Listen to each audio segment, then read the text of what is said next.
예, 반갑습니다. 저는 노엘 그래가지고 예수님 생각이 난 게 아니라 저 장제원의 아들 이름이 노엘이라면서요. 그 장제원, 장제원 의원이 계속 생각이 났습니다. 노엘 그래서.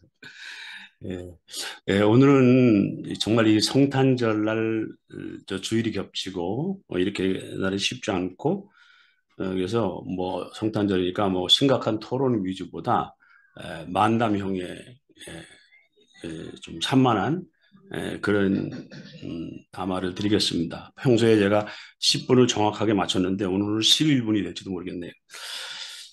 제가 최근에 호주에 와서 굉장히 아주 심란한 세월을, 몸과 마음이 심란한 세월을 보내고 있습니다. 그래서 일생 동안 경험해보지 못한 경험을 하고 있어요. 그래서 몸도 심란하고 지금 사실 오늘 예배 끝나자마자 이제 여기서부터 1000km 떨어진 브리스벤으로 출발해서 우리 김웅재 사제님을 만나러 갈 예정입니다. 지금 그런 차로 운전을 해서 이제 갈 생각입니다. 지금 그렇게 심란한 세월. 바로 지금 예배드리는데 옆집에서는 지금 이 아랍 애들이 여기 크리스마스 때 되면은 크리스마스 때는 가족이 모인 날이거든요. 패밀리 리유니언 데이예요. 지금 뭐 난리 났어요. 지금 뭐 바베큐 한다고 연기 피우고 텐트 치고 뭐 지금 그런 상황입니다. 옆집에는 저기 그 저 월남 사람인데 이 사람들은 크리스마스를 안 지키는지 조용하네요. 하여튼 뭐 그렇게 하고 뭐 상황이 그렇습니다. 근데 무엇보다도 이제 아주 어려웠던 것은 퍼스널리티의 문제였어요. 제가 저를 초청한 사람이 오라고 한 사람이 제가 오랫동안 알던 사람이었는데 저에 대해서 아주 그 리스펙트를 하고 그런 사람입니다. 저도 그 사람을 참 좋아하고 참 착한 사람이고 이제 그 친구는 이제 저를 만나서 저는 평생 동안 목사님 부부의 밥을 사는 것을 제 사명으로 알겠습니다. 이런 사람이었어요. 그러니까 로열티도 아주 참 좋은 분이고 그동안 이제 10여 년 동안 같이 이 친구하고 지내면서 굉장히 즐겁고 그랬는데 이 놀 때 오고 일할 때 오고는 영 사람이 다르더라고요. 같이 일을 해 보니까 이 사람 때문에 얼마나 스트레스를 받았는지 지난 한 달 동안 사실 제가 기도를 평소에 안 하는 사람인데 늘 기도를 하고 살았습니다. 어떤 문제가 있냐면은 사람은 참 좋은 사람인데 그러니까 인격적으로 아주 미성숙한 사람인 거예요. 대책이 없어요. 인격적으로 미성숙하기 때문에 모든 것을 싫어 좋아로 결정해요. 그러니까 유치원 아이들, 어린 아이들은 싫어 좋아 안 해요. 모든 가치관이. 그러니까 아주 복잡한 문제를 놔두고 싫어 좋아로 결정하는 겁니다. 정말 이 스트레스를 받아가지고 어떻게 지난 한 달 동안 굉장히 괴로웠습니다. 그런데 그 괴로운 중에 또 저를 지금 묶는 족쇄가 탁 박차고 일어날 수 없는 것이 집과 차를 전부 다 제공하고 있거든요. 그래서 벗어나려면 이 집과 차에서 벗어나야 되는데 이것도 벗어나려니까 쉽지가 않아요. 예? 또 우리 이제 아들이 오기 때문에 아들하고 이게 방 하나 쉐어하는 건 쉬운데 방 두 개 같이 살림하면서 두 달 동안 살집. 이거 찾으려니까 도저히 또 못 찾겠는 거예요. 차는 어떻게 렌트를 할 거냐, 뭐 빌릴 거냐, 뭐 고민하고 뭐 이러다가 이제 거의 한 달 시간이 지났는데 근데 이제 담화할 날이 점점 가까워오잖아요. 이제 크리스마스. 야, 이 크리스마스 담화를 뭘 해야 되나. 이제 이렇게 이제 또 고민을 또 하게 된 거죠. 그러면서 뭐 성경 구절 여기저기 이제 기적이고 뭐 크리스마스와 관계된 구절은 이제 다 기적이고 하다가 결국 어떤 날 한 며칠 전에 여기서 이제 한 300km 떨어진 곳에 차를 몰고 가면서도 계속 담화에 대해서 생각을 했습니다. 이 크리스마스 담화를 어떻게 해야 될 것인가 생각하다가 어떤 생각이냐면 예수께서 오신 것이 오늘 읽은 그 본문의 말씀대로 정말 하나님의 아들, 하나님이신데 인간으로 자기를 낮춰서 오셨잖아요. 섬기러 오셨잖아요. 예수는 결국은. 응? 섬기러 왔다는 건 뭐냐? 우리가 육체적으로 장애인들을 볼 때 이건 굉장히 조심스러운 얘기입니다만은 여러분들 꼭 좀 이렇게 잘 소화해서 들어주시기 바랍니다. 우리 어렸을 때 시골 살고 그럴 때 장애인들 잘 못 봤잖아요. 그래서 장애인을 딱 보면은 저는 지금도 잊혀지지가 않아요. 제가 충청도에서 그 당시는 이미 한 서른 아니 30대 중반이었는 될 때인데 목사 안수하기 직전이었으니까 30대 중반이었는데 충청도 진천에서 목회를 하고 있는데 어떤 지나가다가 어떤 마을을 지나가다가 목이 말라서 물을 한 잔 먹으려고 어떤 집에 들어갔어요. 펌프레도 마을에 있으니까 시골집에 낮에 사람이 없잖아요. 이렇게 들어갔는 뭐 쌀이문 같은 거 있고 이렇게 들어갔는데 마당에 지금으로 말하면 뇌성병변 그런 아이가 아이인지 어른인지 혼자 하고 앉아 있는 거예요. 처음 봤어요. 저는 그때 괴물이다 이렇게 느껴졌었어요. 깜짝 놀랐어요. 그런 모습을 처음 봤기 때문에 이게 장애인들이 옛날에는 그렇게 많이 돌아다니고 그러지 않았잖아요. 그러니까 그 장애인들 보고 괴물같이 생각하던 그런 때가 있었습니다. 지금은 뭐 그럴 수가 없는 시절이지만 저희들 어렸을 때나 시골에서는 그런 일이 있었습니다. 근데 괴물과 장애인은 전혀 다른 거 아닙니까?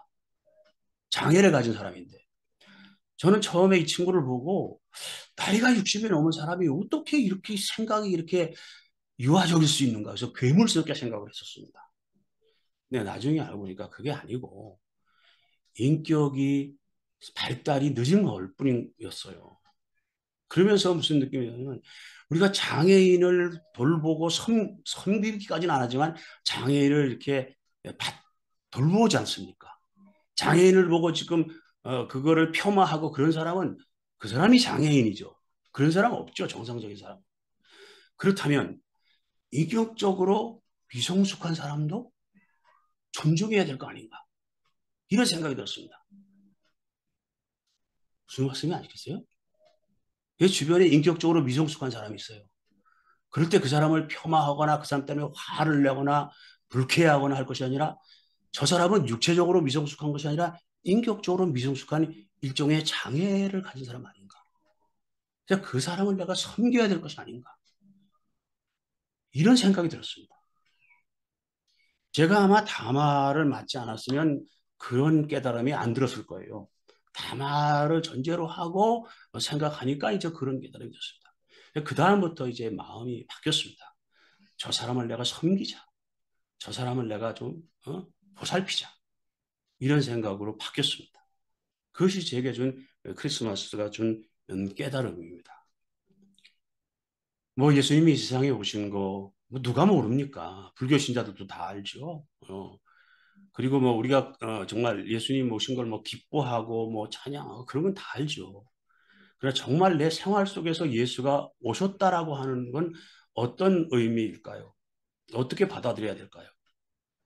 내가 예수처럼 세상에 하나님의 아들이 강등도 그런 강등이 어디 있습니까? 하나님의 그러니까 본체시나 인간으로 내려왔다고 하는 것은 자기로 말하면 최하로 내려온 거죠. 최하로. 최하로. 내려와서 인간을 섬기기 위해서, 그걸 뭐 구원하기 위해서, 아니, 그렇게까지 거창하게 생각할 거 없다고 생각합니다. 그래서 결국 우리가 예수의 의미를 저는 이번 크리스마스를 통해서 정말 섬기러 오신 분이로구나. 그럼 나도 참 섬겨야 되겠는데 가장 내 가까이 나를 힘들게 하는 저 사람. 그 사람은 전혀 고의가 없습니다. 지금도 매일 나한테 아주 친절하게 최선을 다해서 하고 있어요. 근데 그분 자체가 이를테면 뭐 장애같이 인격적으로 미성숙한 분입니다. 그래서 그것 때문에 괴로웠는데 내가 이제 그를 섬기는 그런 자세로 내 태세 전환을 했다. 어떻게 보면은 이건 뭐 사람이 그렇잖아요. 현실과 타협하기 위해서는 자기 합리화를 하잖아요. 그죠? 그러니까 이게 제가 신앙적 합리화인지도 모르겠어요. 뭐 그런 제 스스로 자아 비판도 해봅니다. 이게 내가 신앙적 합리화가 아닌가? 뭐 그렇더라도 할 수 없습니다. 그렇더라도 그것이 저에게 은혜가 되고 소중한 경험이 되었습니다. 그래서 우리는 정말 제가 경험한 겁니다. 그래서 나에게 버든이 되는 사람, 나를 힘들게 하는 사람, 그 사람을 섬기는 마음, 그게 우리의 정말 이 성탄을 맞이해서 한번 좀 생각해 봐야 될 바 아닌가 그런 생각이 들었습니다.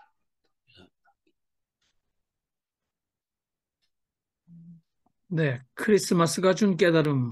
네, 오늘의 담화였습니다. 여러분, 잠시 음악을 들으시며 토론 시간을 위해서 여러분의 마음의 생각을 정리하는 그런 시간을 갖도록 하겠습니다.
네, 크리스마스가 준 깨달음. 본문은 빌립보서 2장 5절에서 11절까지였고, 흔히 신학자들은 초대교회가 불렀던 찬양가 가사였을 거다라고 추측하는 근본 본체는 하나님과 같으시나 종의 형상을 입으시고 사람과 같이 되어 낮아지신 예수님.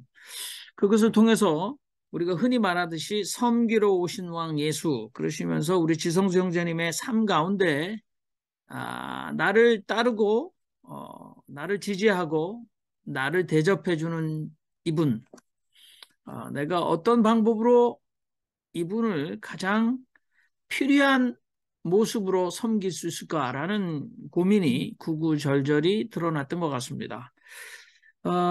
여러분 마이크를 켜시고 여러분이 평가 또는 감동 또는 의문 또 다른 여러분의 생각을 편안하게 말씀해 주시면 됩니다.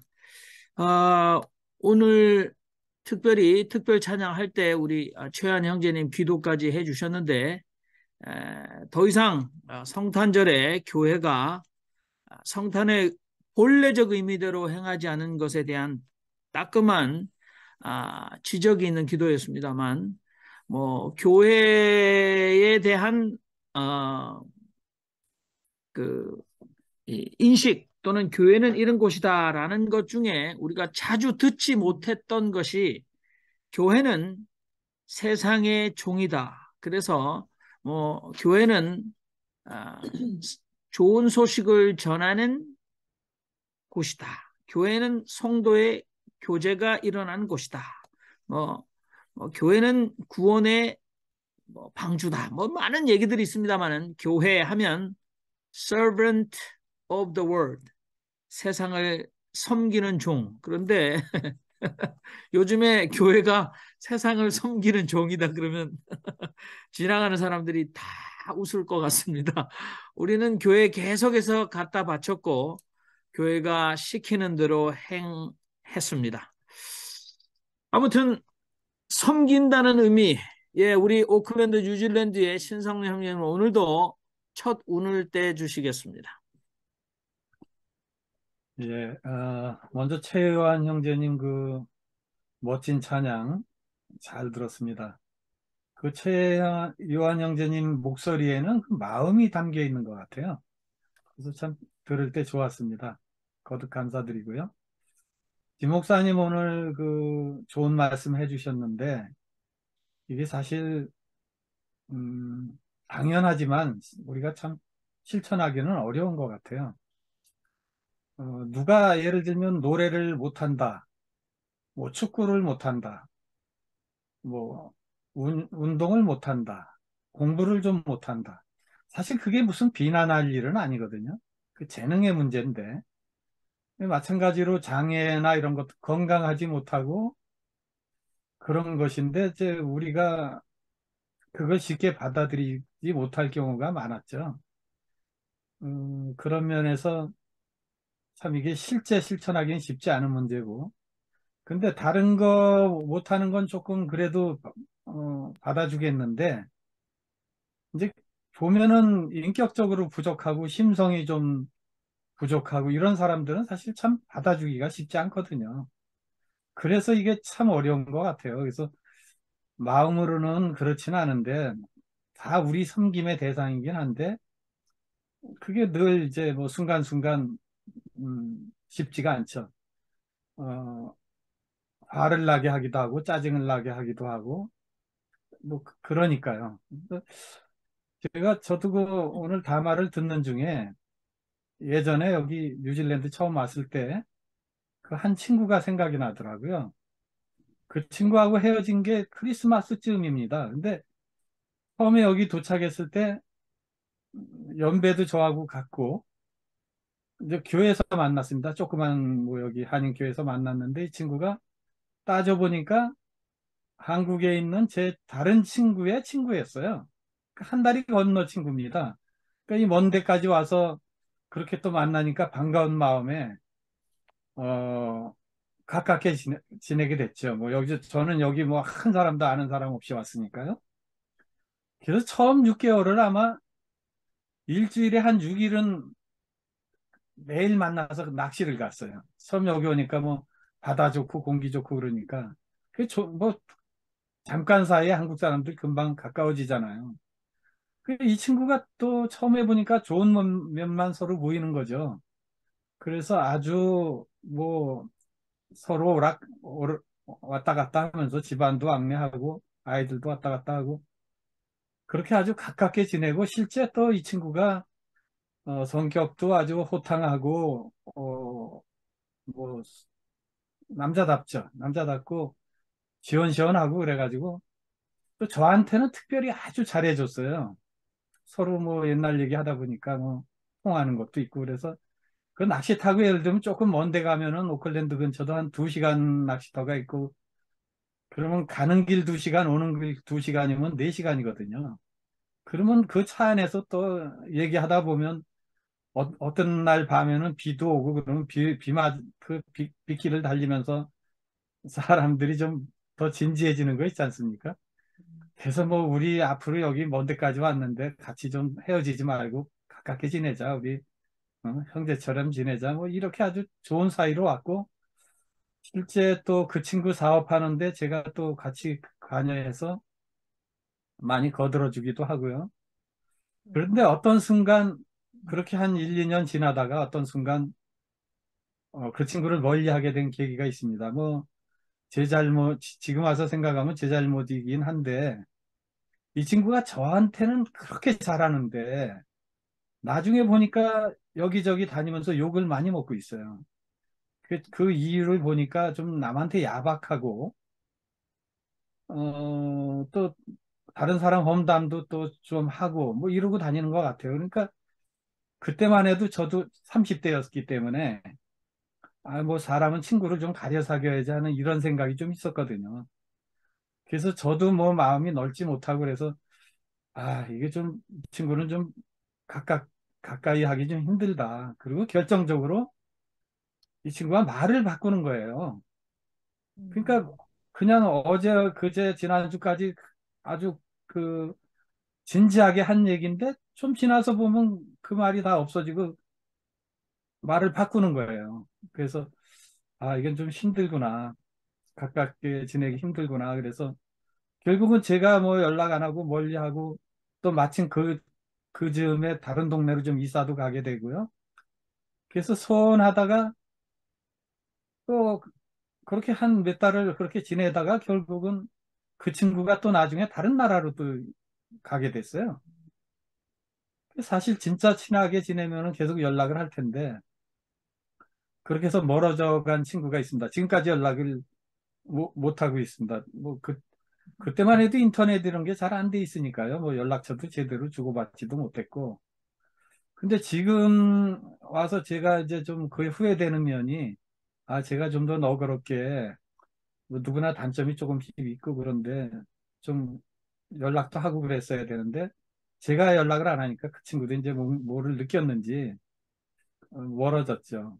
그래서 그게 늘 마음에 좀 약간의 멍으로 남아 있습니다. 그래서 좀, 뭐, 나도 부족한데, 다른 사람이 단점이 있고 부족할 때, 그걸 뭐 동조하지는 못하더라도, 그걸 감싸주고 받아주고, 아마 우리가 장단점을 다 가려가면서 사귀면은 이 세상에 사귈 사람 별로 없을 겁니다.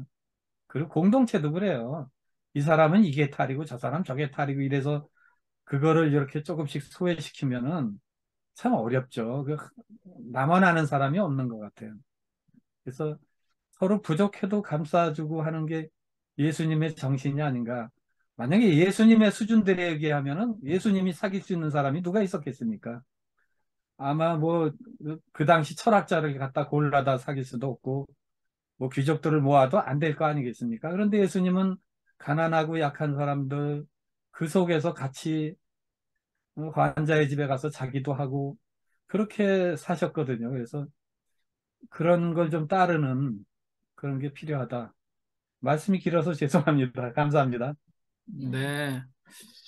좋은 경험을 공유해 주셨습니다. 여러분 얼마든지 제가 이렇게 눈여겨보고 있습니다. 마이크 켜시면 제가 바로, 예, 우리 박정섭 자매님, 네, 말씀하세요. 아, 그거는 손을 든 게 아니라 고맙다고 하신 거군요. 이 손이 이것도 아니고, 이거는 아주 잘 들었다라는 것 같아요. 요렇게 해야지 손을 드는 건데, 요렇게 됐으니까 박수로 인식, 아, 네, 말씀하세요. 제가 저기 앞에 신성남 형제님 말씀하신 거 감동받아서 박수 친 건데 손든 걸로. 잘 안 들리는데 그런 얘기는 좀 크게 해주세요. 아이고 내가 이제 타이밍을 잘못 맞춰가지고 그걸 내보낸 것 같습니다. 그러면 지적된 김에 말씀을 드리겠습니다. 저도 오늘 그 담화 말씀 듣고 저도 많이 저를 한번 돌아봤습니다.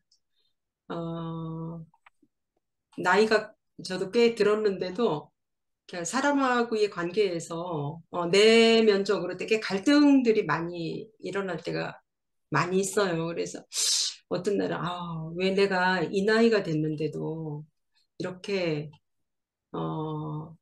그런 사람과의 관계에서 갈등이 있을까 이런 생각을 했거든요. 그러니까 우리 나이로 이제 지금 뜻대로 해도 어긋나지 않는 그 나이가 됐는데 그 내가 거기 못 미치는 그런 삶을 산 거는 아닌가.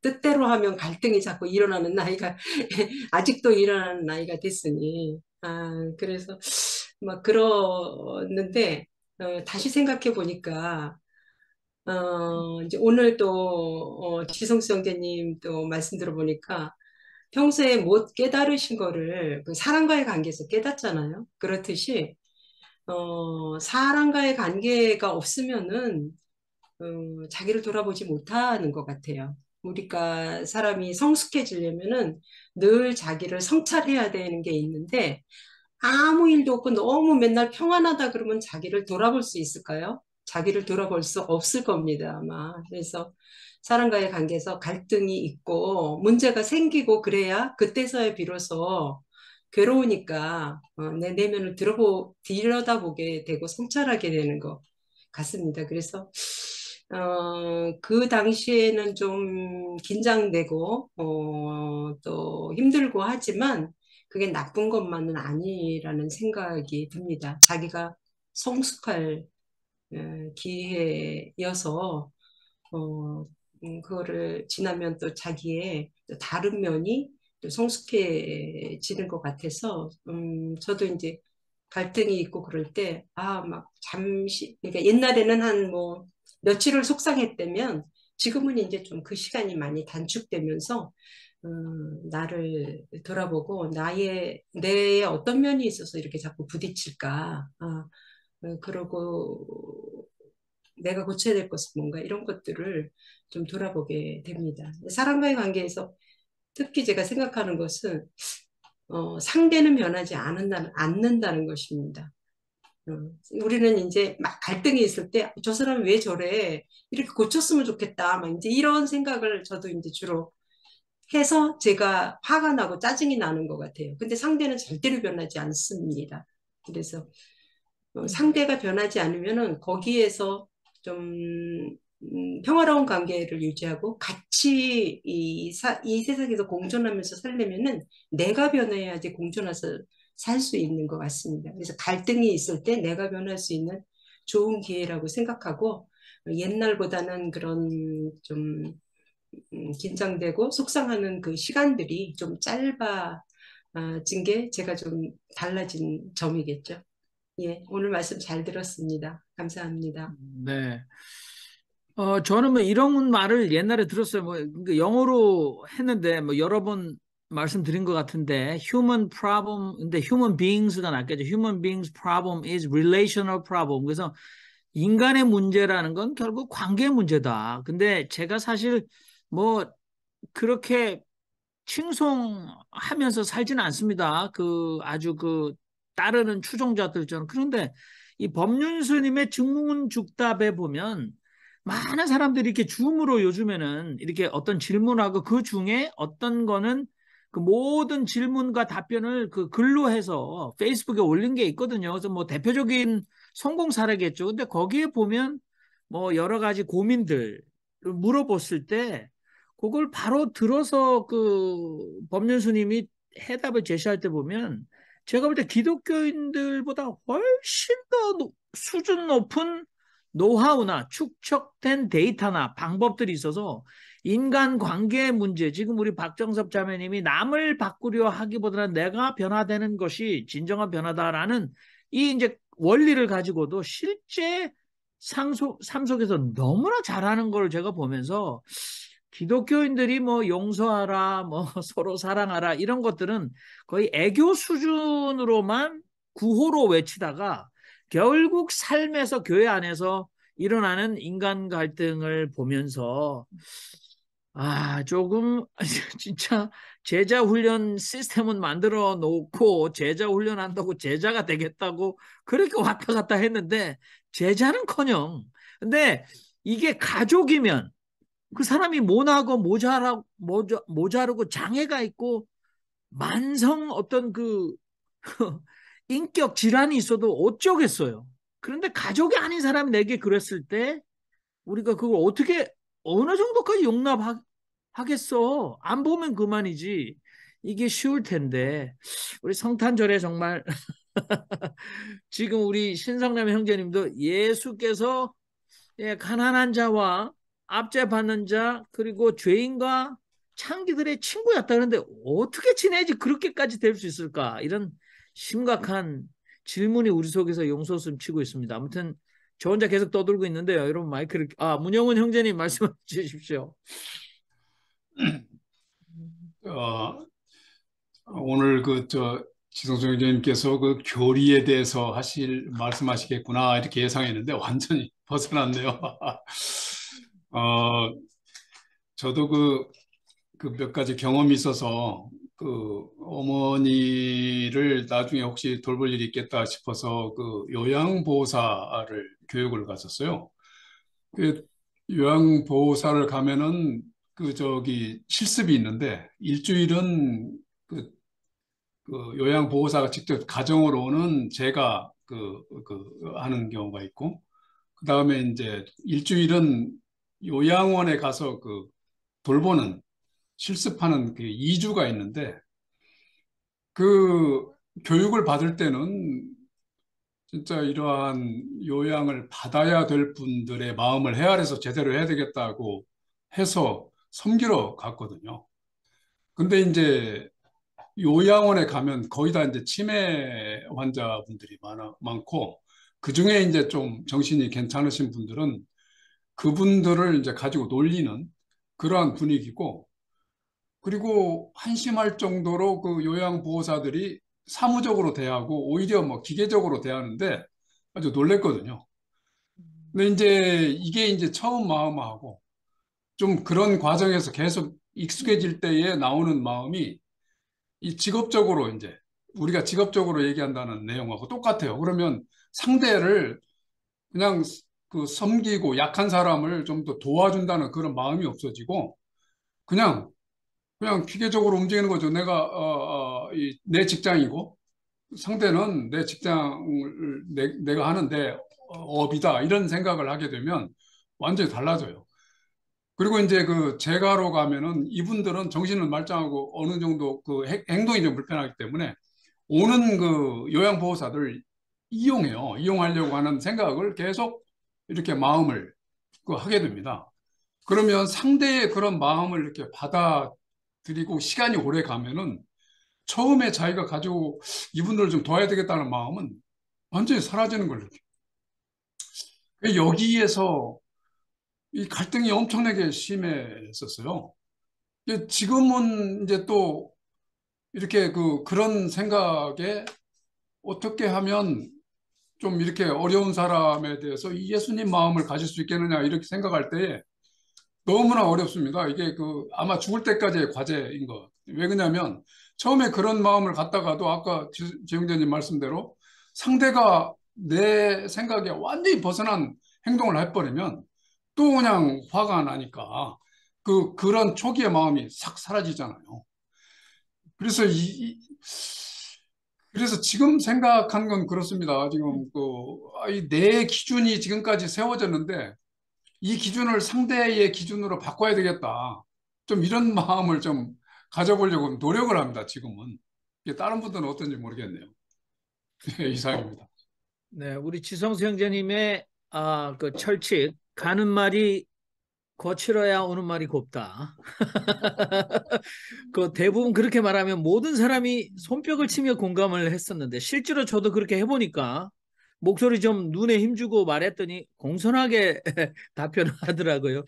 제가 볼 때 우리의 이런 고민에 우리 박연아 자매님께서 하실 말씀이 좀 있으실 것 같은데 아직 마이크는 안 켜셨습니다만은 요때 또 무도사 무조건 도와주는 게 아니라 무엇이든지 도와주겠다라는 것을 좌우명으로 삼고 계신 무도사님, 우리 곽영관 형제님 이제 말씀하십시오. 예, 요즘 이제 촛불 집회를 나가고 있는데요.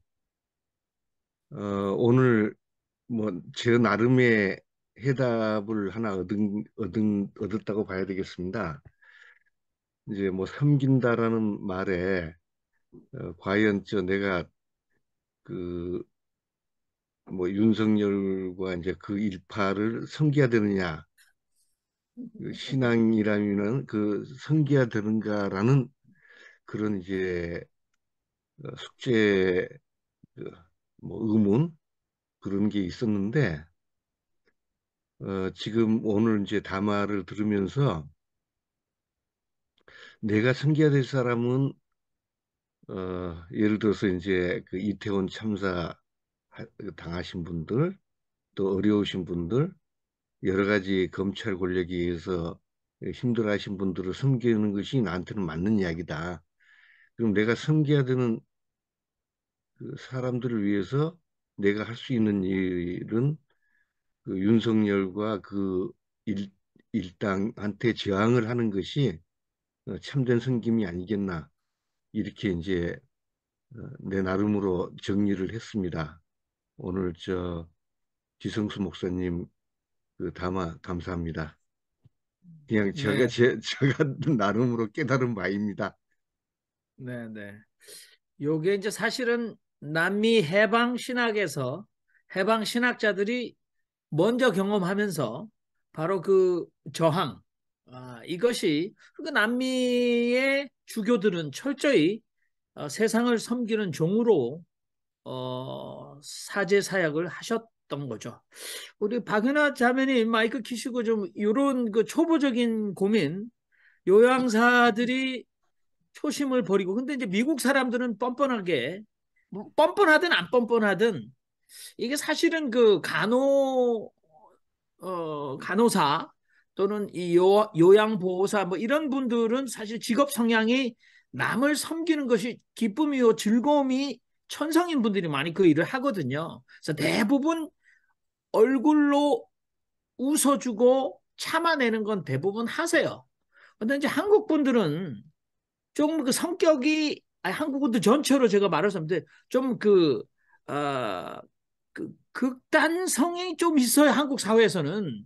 그러니까 이분들이 그 갑질을 했을 때 극단적 갑질을 하니까 극단적 반응으로 화를 낼 수 있는 상황들이 한국에서 나온다 이런 생각이 좀 전 들거든요. 자, 우리 박연아 자매님 한 말씀 해주십시오. 네, 목사님 오늘 그 섬김이라는 말씀으로 해주셨는데, 왜 이 섬김이라는 단어에는 대상자가 어떤 분이라도 똑같은 마음이 돼야 되는데, 제 마음이 요상스럽게 그 상대에 따라서 변화하는 제 모습을 많이 보거든요. 거기서 사실 저는 갈등도 많이 느끼는데, 그래서 곰곰이 생각해 보니까 제가 노숙인이나 정신질환 있으신 분들하고 있을 때는 그분들이 저한테 침을 뱉든 욕을 하든 화가 안 났어요. 아, 그냥 저분들은 그냥 그게 다 이해가 되고 그런 걸 또 받아야 되는 게 제가 당연하다고 생각을 했었거든요. 그러다 보니 그분들한테 온전한 게 정말 필요한 게 뭔가를 계속 고민하게 되고 또 그 부분을 이제 드리려고 하는 그런 마음들이 생기는데 어, 이제 예를 들면 제가 이제 같이 일하는 직원이 있었는데 그 직원이 다른 직원들하고 계속 싸우는 거예요. 그래서 저는 이제 직원들 일 엔간하면은 이렇게 이제 간섭을 안 하려고 하는데 제가 나이가 워낙 20살 이상의 차이가 나다 보니까 터치를 안 하려고 하는데 직원들끼리 너무 싸워서 제가 직원들 다 불러놓고 이 도저히 해결이 안 되면은 누군가는 그만둬야 된다. 이렇게 해서는 일을 할 수가 없다라고 제가 이제 하고 새로 들어온 직원이 분란의 원인이어서 그 직원한테 그러면 한 달 시간 주겠다. 그 안에 네가 어떤 방향으로 갈 건지 해결하라. 그런데 결국 이제 한 달 지나고 이 직원이 그냥 계속 같이 일을 하고 싶다. 해서 1년을 쭉 같이 잘 왔거든요. 근데 그때 제가 굉장히 저 나름은 단호하다 생각했지만 제가 그때 후회를 굉장히 많이 한 게 그 직원이 불안도가 굉장히 높고 그 다음에 혼자서 그렇게 지금 혼자서 생활을 하고 있는 부분들이 여러 가지가 상황이 어려운 상황이었는데 제가 너무 말을 그 이해를 시키거나 서로 간에 어떤 그런 서로 간에 화합할 수 있는 부분보다는 저는 이제 결단을 내리려고 했던 부분들이 굉장히 후회가 됐었는데 그래서 왜 이게 제가 환자들한테나 노숙인들한테는 심지어 온갖 업무를 뒤집쓰고는 노숙인한테도 그렇게 제가 굉장히 너그럽고 굉장히 그분들의 얘기를 끝까지 들으려고 하면서 왜 우리 그 직원한테는 안 됐을까? 그러니까 제가 굉장히 좀 간사한 사람. 막 그런 마음이 좀 후회가 많이 들었었는데, 그래서 이게 섬김이라는 게 제가 잘못 아는 것 같아요. 제가 늘 섬김이라는 마음을 가지고 누구를 대하든 똑같은 제 마음의 시작이 있어야 되는데, 저는 상대에 따라서 제가 하염없이 줘야 되는 사람, 그 다음에 이 사람은 주지도 않아야 되고 나는 뭔가 결정을 해야 된다. 뭔가 이런 조금 이중적인 면들이 섬김이라는 단어에서 저는 그렇게 보여주고 살아왔지 않나. 아까 목사님 말씀 들으면서 제가 좀 반성을 했는데, 어, 그런 반성을 하고, 그리고 이제 아까 그 직원이, 며칠 전에 또 같은 병원에서 근무하는데 환자한테 또 맞아가지고 지금 병원에 또 입원 중이거든요. 근데 그 친구가 사고가 난 날, 남자 환자한테 맞았는데 남자 눈을 뜨니까 남자 병동에서 혼자 쓰러져 있었던 거예요. 그래서 거기서 오는 공포심이 굉장히 심하다는 얘기. 근데 사고가 나자마자 제가 먼저 떠올랐다고 연락을 줬더라고요, 저한테. 근데 제가 그때 일본에 있어서 전화를 못 받았는데, 나중에 이제 문자를 보면서 이제 확인을 하고 이랬었는데, 그래서 그날도 뭐 위로를 하고 뭐 이런 생각을 했었지만, 오늘 막상 목사님 말씀 들으면서, 너무 더 미안하고, 내가 다른 사람을 볼 때 내 마음가짐은 늘 어떤 기준이 서 있어야 된다. 그 기준은 어떤 기준일까? 이런 또 고민들도 한번 해보는 시간이었습니다. 네. 네, 아유, 박연아 자매님 감사합니다. 우리 오늘 특송해 주신 최요한 형제님. 예, 제가 어렸을 때부터 지금까지, 지금도 마찬가지고요. 생각이 잘 안 변해지는데, 성경 말씀 중에 가장 저항이 되는 이야기가 마태복음 11장 29절에 예수님이 이렇게 말씀하셨어요. 나는 마음이 온유하고 겸손하니 내 멍에를 메고 나한테 배워라. 그리하면 너희는 마음에 쉼을 얻을 것이다. 내 멍에는 편하고 내 짐은 가볍다. 근데 스스로 나는 마음이 온유해. 나는 겸손해. 라는 사람이 진짜 온유한가? 겸손한가? 저는 그런 생각이 들었어요. 아니, 그래서 저 곰곰이 생각해 보니까 대한민국에서 저도 어렸을 때 엄마 뱃속 때부터 교회를 다녔고 중간에 때려치고 왔다 갔다 하다가 다섯 선생님 다시 만나게 돼서 다시 나오게 됐지만 그런 거 저런 거 다 쳐도 제가 50년 그 예수 믿는다고 왔다 갔다 했는데 이렇게 보면은 예수 믿는 사람들이 제일 이기적이에요. 제일 못했어. 사기쳐도 교회 안에 공동체에서 사기치고 돈 떼먹어도 거기서 돈 떼먹고 못된 짓은 거기서 다 한단 말이죠. 그 왜 그럴까 생각하니까 그런 것 같아요. 그러니까 뭔가 이렇게 예수를 믿는다, 교회 공동체에서 같이 공동 성원이 있다라고 하는 것 자체가 무슨 특권 의식 내지 선민 의식을 갖고 있는 것 같아. 나는 이래도 돼. 뭐 이런 식으로. 나는 그래도 좀 잘났어. 그러니까 이런 사람들이랑 같이 어울리는 거야. 뭐 이런 사람들이 많은 것 같아요. 그러니까 교회 바깥에만 나오면은 구분을 지어서 사기치고 이명박도 장로예요. 예. 그 말이 안 되지 않습니까? 세상에 제일 못된 인간들이 다 교회에 모여 있어. 어, 이 성탄절날 이런 얘기하는 거 아닌데 저는 아직도 마음이 온유하다, 나는 겸손하다라고 스스로 얘기한 예수에 대해서 잘 이해가 안 되는데 그러니까 이 맥락을 따져보면은 그 내 멍에는 편하고 내 짐은 가볍다라고 말씀하신 게 니네 스스로 인간 생활하면서 그렇게 부대끼고 그러지 말고 나한테 의지해라. 하나님한테 의지해라라는 말씀으로 읽혀요. 근데 저는 아직도 마음이 온유하고 겸손한 이 얘기 들을 때마다 스스로 마음이 온유하고 겸손하다는 이런 부분에서 마음이 저항이 있고 그래서 저는 그런 모습들, 이기적인 모습, 섬겨야 된다라는 얘기는 무지무지하게 많이 듣지만 그 마음이 안 생겨요. 그래서 저는 솔직히 말씀드립니다. 그래서 아까 곽영관 선생님께서 말씀드린 대로 내 본성대로 나쁜 놈들 무찌르는 것이 하나님 뜻대로 살아가는 것이다라고 저는 생각합니다. 예, 감사합니다. 네. 역시 사람은 자기가 잘하는 거 하는 게 가장 칭찬받아요.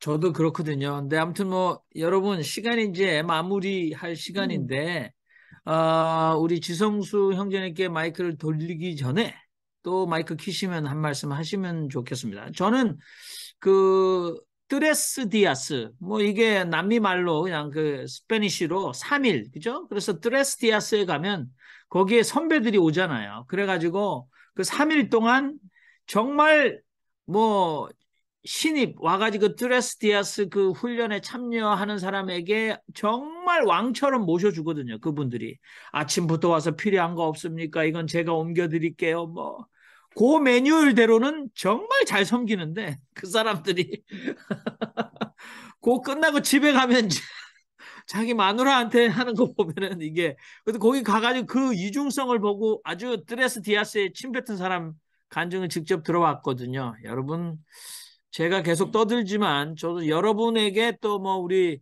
브리즈번 1000km 떨어진 여기에 누군가가 또 이렇게 운전해서 오겠다 하는데 저 맞이하고 계실 우리 김웅재 사장님한테도 한 말씀 해달라 뭐 이런 요청 하고 싶거든요.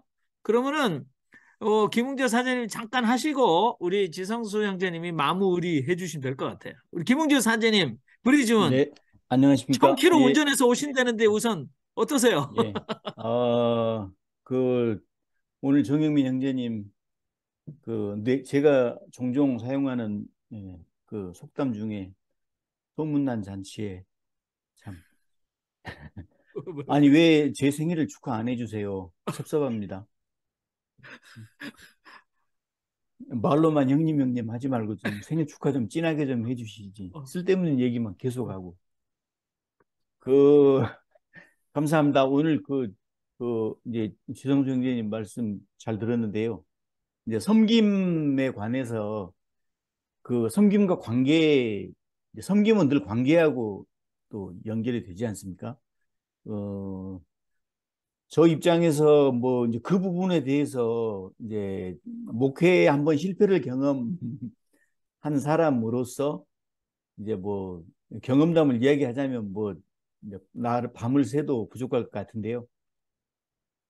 제가 그 전에는 이제 섬겨야 된다. 먼저 섬겨야 된다. 나는 종이다. 사람의 종이고 하나님의 종이다. 이런 강박이 늘 제 속에 있었던 것 같고요. 사실 그러다 보니까 솔직히 목회를 하면서 느꼈던 거 있잖아요. 아마 정영민 형제님도 이렇게 목회를 해보셨으니까 느끼셨을 텐데, 가장 개척해서 목회자들이 견디기 힘든 게 흔히 말하는 배신이라는 거 있지 않습니까? 배신. 예. 그런 부분에서 정말 눈물을 많이 이렇게 쏟게 되더라고요. 이제 제 경우에는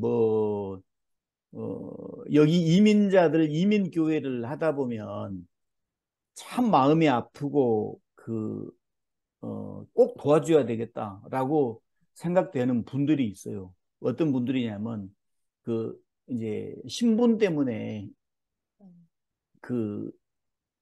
이민자들이 다 느끼는 거, 가장 힘든 거, 이 비자 문제, 그 부분에 대해서 교회에 오기만 하면 와서 자리에 앉자마자 울기 시작해서 축도 끝나고 돌아갈 때까지 울고 가는. 그리고 저하고 이렇게 1대1로 만난다든가 제 집사람하고 얘기를 할 때마다 당신의 이제 어려운 비자 상태, 이것 때문에 뭐 어떻게 있으면 지푸라기도 잡고 싶은 심정. 제가 솔직히 고백을 하건데, 제가 그런 분들 두 가정을 이렇게 비자를 제가 이렇게 도와드린 적이 있습니다. 정영민 형제님 들으세요. 좀 얘기를 하면 좀. 그런데 이제 두 가정을 이제 저가 도울 수 있는 방법이 어떻게 있겠습니까? 이제 이 자리에서 솔직히 고백합니다.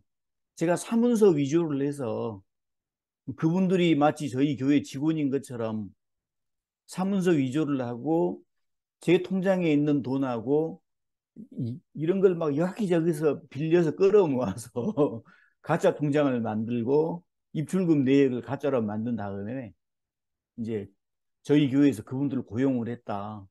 이렇게 됐으니 이렇게 이제 비자를 신청을 하게 되죠. 그렇게 신청을 하고 저는 몇 차례 법무사나 회계사를 찾아다니면서 이제 좀 비굴한 인사를 하게 됩니다. 어려운 성도들입니다. 꼭 제가 살리고 싶은 성도들입니다. 한 번만 살려주십시오. 이렇게 비굴한 인사를 하고 그분들에게는 또 용기를 북돋아주고 이제 했거든요. 근데 그래서 결국 비자가 나왔어요. 그분들이 영주권을 받게 되었습니다. 결과적으로 두 가정 다 교회를 떠났습니다. 다른 교회를 섬기고 있더라고요.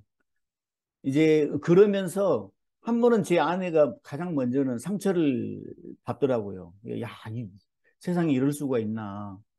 울면서 막 그렇게 도와달라고 해서 이렇게 해줬는데, 아, 이럴 수가 있나. 해서 제가 제 아내한테 달래면서 그랬거든요. 해줬으면 해준 걸로 잊어버려야 된다. 그러니까 담고 있으면 안 된다. 그런데 두 번째 가정은 제가 상처를 이렇게 받더라고요. 아, 이 친구 이럴 수가 있나. 이제 이런 것들. 이걸 겪다 보니까, 이걸 겪고 이런, 배신감과 상처와 이런 것들, 이거 견딜 수가 없는 거죠. 예. 이걸 겪고 나서 이제 목회 결국은 저는 실패를 하게 됐고, 이제 성공회로 옮겨서 이제 사제 교육을 받는 도중에 제가 참 위로가 되었던 얘기가 있었어요. 제 디렉터가 첫 번째 시간에 했던 말이 우리 모두에게 해줬던 말이 있었어요. 너희들 사제가 되면 가장 먼저 잊지 말고 가장 먼저 해야 될 일이 있다. 뭐냐면 look after yourself. 이게 첫 번째라는 거예요. 남을 섬기기 전에 네 자신을 먼저 돌보지 않으면 모든 게 다 무너질 거다. 이거 꼭 기억해라. 가장 먼저 돌봐야 되고 섬겨야 될 사람은 성도나 이웃이 아니고 너와 너 자신과 네 가족들이다. 이걸 이야기를 해서 이제 솔직히 그럼 이게 과연 예수님의 정신에 맞느냐라고 반문하실 분들도 분명히 계실 거예요. 그러나 지금 와서는 제가 뼈저리게 그걸 옳다고 느끼고 있습니다. 뭐 주절주절 잔소리가 너무 많아서 죄송합니다. 너무 감사합니다, 우리 김웅재 형님. 우리 부산의 이승용 형제님 마지막에 손 드셨어요. 이승용 형제님. 네, 고맙습니다. 너무 시간이 돼가지고 제가 오늘 느낀 두 가지만 짧게 말씀드리겠습니다. 먼저 섬긴다는 단어를 저는 그렇게 좋아하지 않는 것 같습니다. 왜냐하면 어떤 수평적 관계라든지 평등 이런 쪽에 아주 좀 거리가 멀기 때문입니다. 그래서 저는 나를 위하고 상대방을 위하는 그런 관계를 좋아합니다. 어떤 일방적으로 내가 뭐 높고 낮고 이런 걸 떠나서 그런 걸 많이 느꼈고요. 그리고 두 번째는 오늘도 역시 공동체의 힘이 많이 작용한다는 걸 느꼈습니다. 그게 이제 어떤 가식이라든지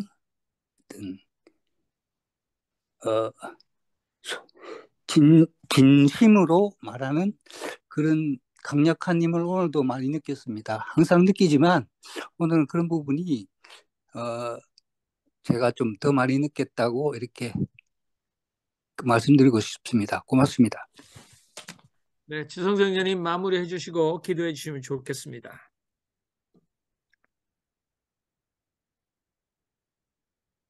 마이크 안 들리는데요? 안 들립니다.